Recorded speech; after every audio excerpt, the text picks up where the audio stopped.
գրուկաչափերը։ Կարող եմ մի բան հարցնել։ Կարապետյան դուք ասացիք, որ սոցիալապես ծայրահեղ աշխատության մեջ գտնվողներին 150,000 դրամ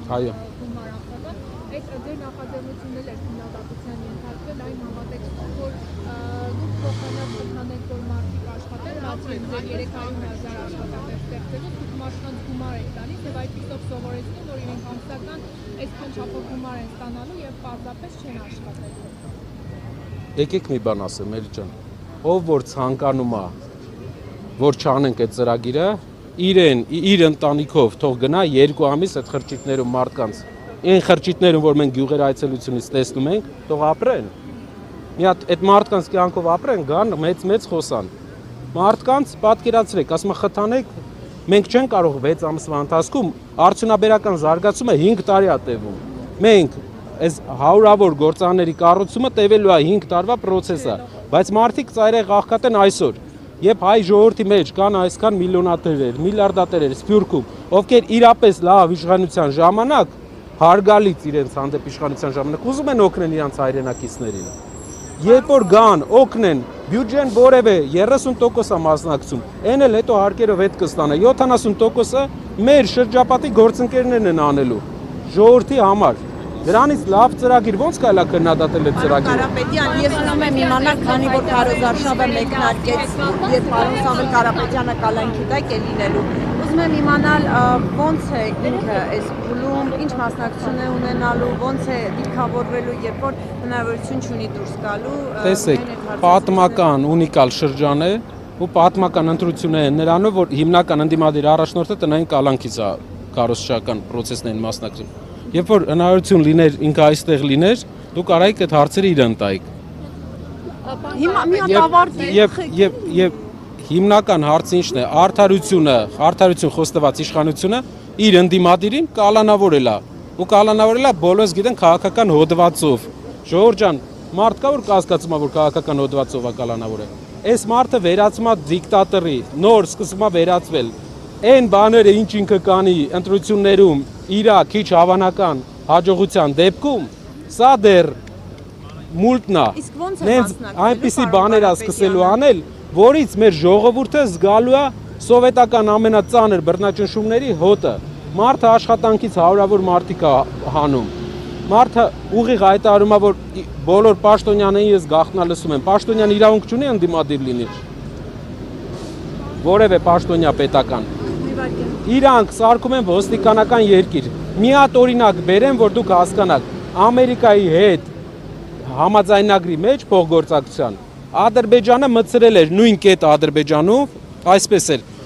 Ադրբեջանը ռազմական համագործակցության ռազմական զենք գնելու իրավունք էր ստացել։ Նույն կետով Հայաստանը ոստիկանության աջակցության սարքավորում էր ստացել։ Ոնց է մասնակցելու պարոն Կարապետյանը։ Հանրային ելույթները հիմնականում իհարկե տնից եւ տնային կալանքից է լինելու, ցավոք դա այդպես է, բայց մենք այս վիճակում ենք, որ երկրի իշխանությունը հատել է նաեւ այդ սահմանը, բայց պետք է ժողովուրդ ջան, մենք դա ընթացքում բան կլինի, կփորձենք։ Դե պատկերացրեք 3 ժամ,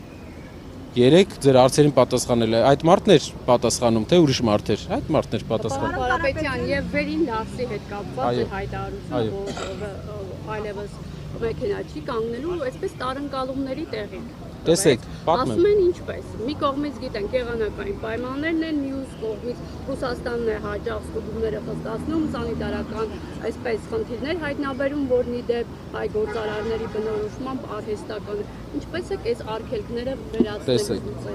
Լուծումը վերին Լարսի ինչն է։ Ժողովուրդ ջան, վերին Լարսով ասում է Վրաստանի, Ադրբեջանի, Հայաստանի եւ Թուրքիայի բեռները։ Այս բոլոր երկրներից մենակ ԵԱՏՄ-ի անդամը Հայաստանը։ Հայկական բեռները հնարավորություն ունեն ոչ թե մաքսային ընդհանրակարգ անցնեն Լարսում, սպասեն հերթի տակ, այլ անցնեն սահմանը երկրի խորքում ավելի հարմար պայմաններում առանց հերթ անցնեն, քանի որ մենք ընդհանուր տնտեսական գոտի ենք, մաքսային գոտի ենք։ Ժամանակին մեզ առաջարկվել է, որ տերմինալ կառուցվի ավելի խորքում, որ հայկական մեքենաները չկանգնեն, վստահ եղեք, դա անելու ենք Այնպես չի որ այս իշխանությունը մի հատ վերին լարսի հարց չի լուծում, ժողովուրդ։ Մենք վերին լարս մի հատ ճամփա է, էլի։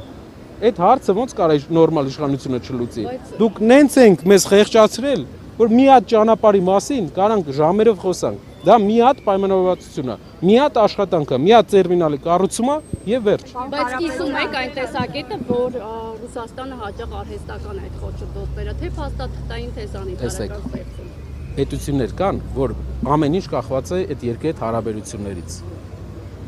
Մենք պետք է այնպես անենք, որ այդ երկիրը ցանկանա հայկական ապրանքները առնելու, ցանկանա հայ գյուղմթերքը առնելու։ Մի հատ օրինակ ձեզ բերեմ։ 8 տարվա ընթացքում վերջի իշխանության ժամանակ 40,000 հեկտար չի մշակվում։ Առաջ մշակվում էր 240,000 հեկտար էր մշակում առաջ։ Հիմա 200,000 հեկտար է մշակվում։ 8 տարվա ընթացքում, որպեսզի հասկանաք, մի ամբողջ Մասիսի շրջան, կարելի ասել, թողել են մի Երևանի տարածքից 2 անգամ շատ տարածք, էլ չի մշակվում։ Ու իջնում է, խնդրեմ ունենք մենք։ Ինչն է խնդիրը։ Պետք է արտաքին աշխարհի հետ առևտուր անենք։ Վերին լարսը փոքր լուծում է, ու դա են հեշտ լուծումներից է։ Աստված տա բոլոր խնդիրները այդպեսին լինեն։ Շնորհակալ եմ։ Հետի հետ կապված հստակեցում էլի $380,000 մասն է կարծեմ խոսքը, այդքան է առաջարկում։ Չեմ արձագանքում, իրանք ինչ ուզում են, մենք պայքար ենք անում իրանք փոխելու համար, երկրում փոփոխություն բերելու համար, ինչ ուզում են իրանք ակտիվները, բան մեզ այդ առումով ընդհանրապես չի հետաքրքրում։ Ժողովուրդ, մենք ժուրի չենք, պետք է իրար հետ կպնենք ու փոխենք, այս մարդկանց ճամփենք, ուրիշ ձև չկա։ Այս մարդիկ բերում են մեր երկիր, ուրիշ ազգ են բնակեցնելու։ Չեն կարողանալու մերժեն։ Չեն կարողանալու Ալիևին մերժի ինքը։ Ինչ ուզելա, ստացելա։ Շնորհակալ եմ։